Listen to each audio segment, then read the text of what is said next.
or gospel, so to speak. It's coming from the Jesuit, the Vatican. You eating Catholic doctrine. That's what you are eating. That's why, and again, Revelation chapter 17, the Bible called this power whore, the mother of harlot.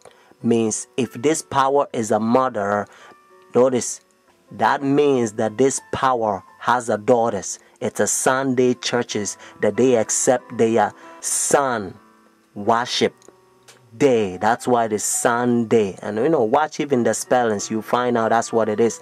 So friends, Jesus Christ is coming.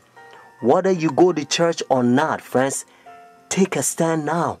Saturday is the biblical day, the Sabbath, because God knows that in the end, the devil's going to make a lot of people forget the day. It's the holy day that it proves that he's the one who created heaven and the earth. Friends, that's why he began by saying, remember the Sabbath day to keep it holy. Oh, friends, isn't that sad? Said Jesus. Why you call me Lord, Lord, and do not the thing which I said? Says Jesus. These people confess me with their mouth, but their heart is far from me. Luke chapter 23, verses 50 to 56, and also Luke chapter 24, verses 1 to 3. In order for you to understand, you have to know that the Bible says all things was made by him.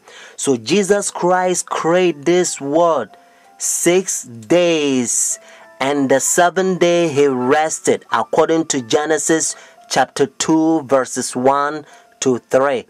And then when Adam and Eve, they sinned, redemption, he came and he died for us.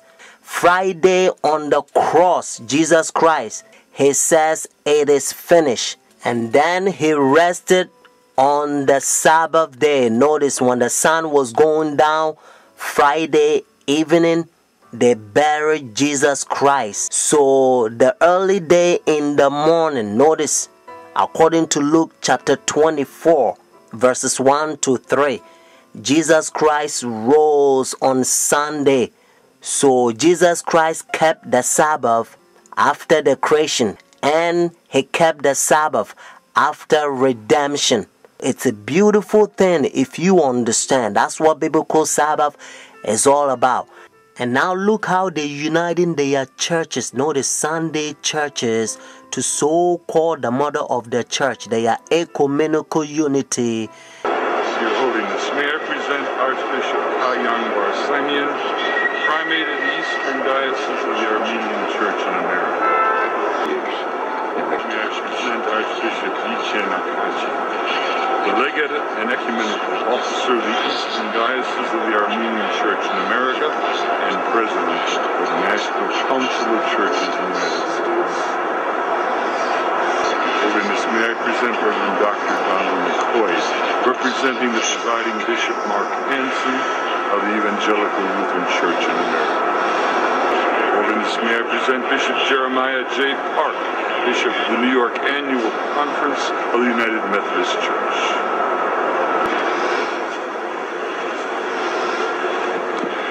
Your Holiness, may I present Reverend Wesley Granberg Michelson, the General Secretary of the Reformed Church in America.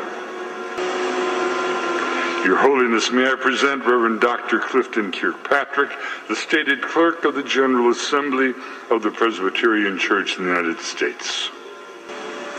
Your Holiness, may I present Reverend Dr. William J. Shaw, President of the National Baptist Convention, United States. Your Holiness, may I present Bishop James Leggett, General Superintendent of the International Pentecost Holiness Church. Your Holiness, may I present Dr. Leith Anderson, President of the National Association of Evangelicals. Your Holiness, may I present Bishop David H. Benke, President of the Atlantic District of the Lutheran Church, Missouri Synod. Your Holiness, may I present Reverend Dr. A.R. Bernard Sr., President of the Council of Churches of the City of New York. Your Holiness, may I present Elder Bernice King, daughter of the civil rights leaders Martin Luther King Jr. and Coretta Scott King.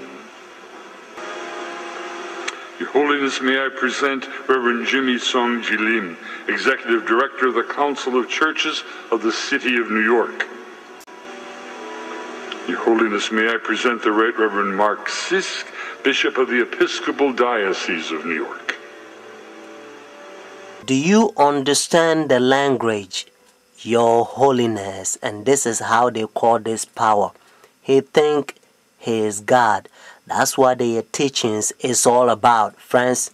And you also know that when the religious leaders, when they come to meet this power, they wearing black. Notice, dark color. They represent the sinners, and he represent God. And now listen to what Bible says. This is the chapter. Notice 2 Thessalonians chapter 2. This is the chapter the Protestant Sunday churches, their forefathers, they used to protest against this power during dark ages, and they call them Antichrist. Notice Antichrist. But now you don't hear from Sunday churches anymore, because they betray their forefathers. Let's start from verse 3. Notice 2 Thessalonians chapter 2. Let no one deceive you by any means, for that day will not come unless the falling away comes first, and the man of sin is revealed, the son of perdition, who opposes and exalts himself above all that is called God, all that is worshipped, so that he sit as God in the temple of God, showing himself that he is God. Do you not remember that when I was still with you, I told you these things? And now you know what is restraining, that he may be revealed in his own time. Notice what it says in verse 7.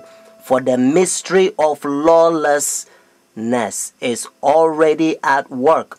Only he who now restraining will do so until he is taken out of the way.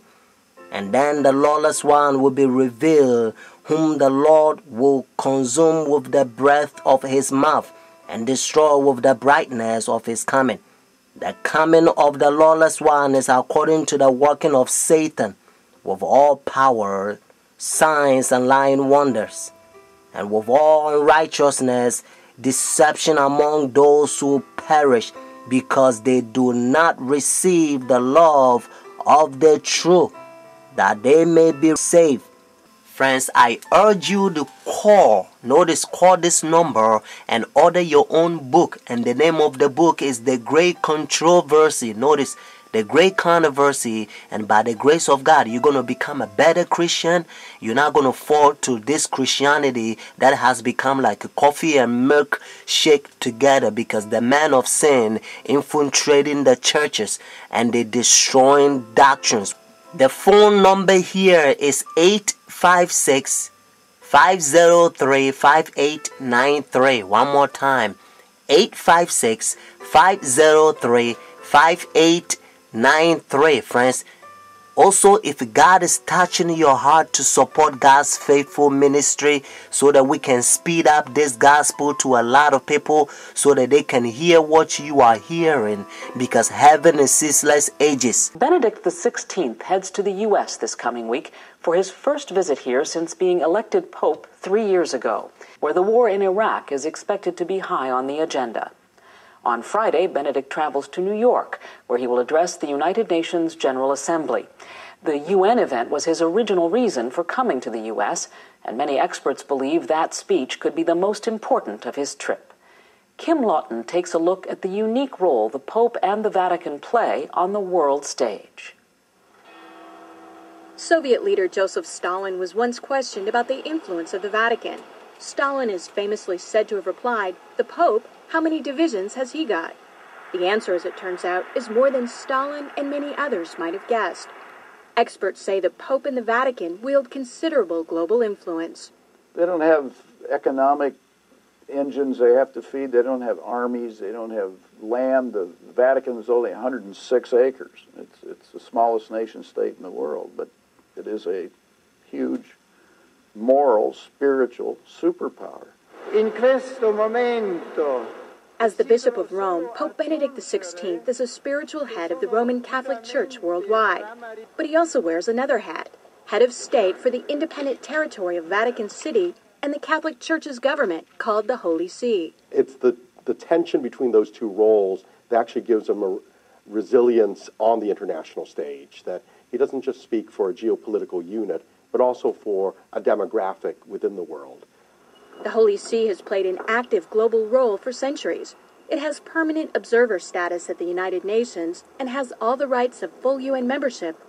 The Holy See has formal diplomatic relations with 177 countries around the world, including the U.S. Ambassadors, called apostolic nuncios, represent the Holy See from embassies like this one in Washington, D.C. The U.S. has sent an ambassador to the Holy See since 1984.